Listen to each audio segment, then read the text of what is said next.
The first two seasons of Star Trek Picard were somewhat disappointing.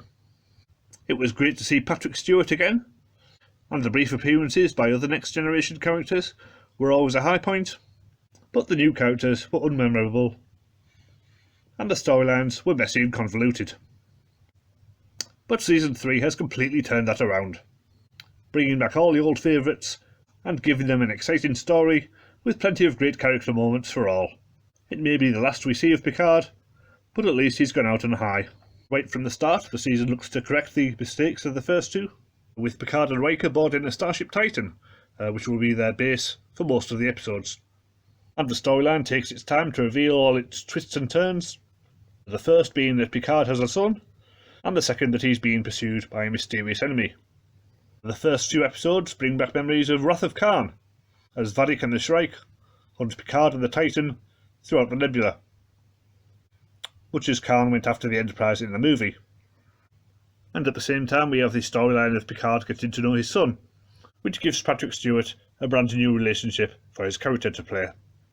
Then we get the revelation that the changelings from Deep Space Nine are behind it all, which is an excellent twist and provides much paranoia, as the crew have no idea who they can trust. It is a bit disappointing that the Borg turn out to be the final enemy after all, as this is the third season in a row that they've used them. But then Picard is meant to be the focus of the series, and his history with the Borg does make them a much more appropriate final villain. I guess the changelings could always come back if they do a Cisco series. Obviously this series will be most remembered for the massive number of guest stars, callbacks and references to specific episodes of Star Trek The Next Generation, and I am absolutely fine with that. I'm exactly the right age to be nostalgic about the series.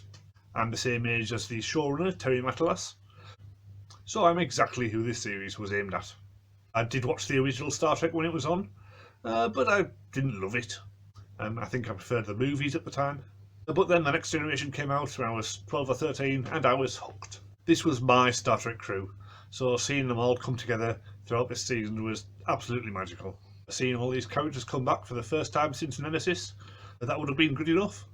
But then the ending of episodes 8 through 10 seemed to be specifically designed to give me the maximum emotional reaction.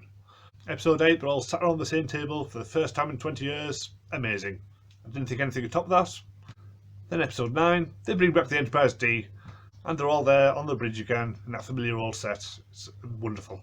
Then finally episode 10 just ends with them all playing poker, like they did at the end of the Next Generation finale. But this time they're all clearly old friends who've been doing this for years. These moments and many more will ensure that I'll remember this series for a long time to come.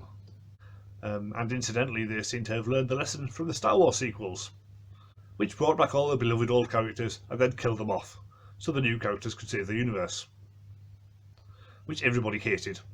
But Picard has shown there was no need for that. I was in tears many times without the need to kill off any of the old characters. Speaking of death, Patrick Stewart is 82 years old now, and he does seem old and frail in some scenes, but then when he's back in command, he seems just as strong as ever. So it's possible his earlier weakness could have just been an acting choice. Either way, it's been wonderful to see him revisit one of his best roles over the last few years. Even if he's unable to do it again, the legacy of the character is assured. Jonathan Frakes as Riker is as charismatic as ever. He's right by Stewart's side for the entire season, and the two of them definitely bring out the best in each other. Gates McFadden as Beverly Crusher probably gets more to do here than she did in any of the movies. It's a bit odd that her entire relationship with Picard happened off screen, but the actors have enough chemistry that you can believe it happened. Michael Dorn as Worf is a much more laid-back character than he ever was in the original, which might be disappointing to some, but he does get some of the best lines. Marina Sirtis as Troy is only in a few episodes, but she does get a few scenes to show off her counselling skills. LeVar Burton as Geordi turns out to have 2 daughters, so that definitely shows a new side to him. And Brent Spiner is back as Data, despite already being killed off twice. One of these at the end of Picard Season 1. It feels like it should be a twist too far, but it's so good to see Data back again doing his thing that it really doesn't matter. Of the new characters, Todd Stashwick as Captain Shaw is a definite highlight.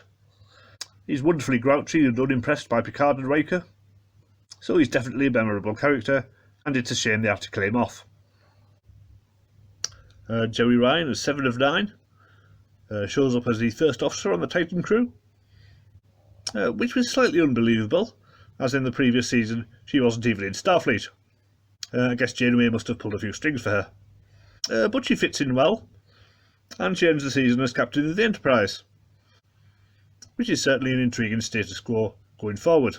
And Amanda Plummer as Vadic makes an excellent villain, thoroughly greasy and hiss-worthy, with her disgusting habit of smoking cigarettes. She's just great in the role, and it's a shame she couldn't stick around until the end. It's not clear where things will continue from here. I know Terry Matalas wants to write a show about the new Enterprise crew, which would be interesting, but that will have to wait while Paramount is still making Strange New Worlds, which is excellent, to be fair. They're also doing a Star Trek Academy series to replace Discovery, which I'm not sure anybody was really crying out for, but there you go. And there's also a Section 31 movie on the way to pay off their investment in Michelle Yeoh. But I would hope that the huge critical and fan acclaim of this series might go some way to encouraging Paramount to give Matalas all the money he needs to make whatever show he likes.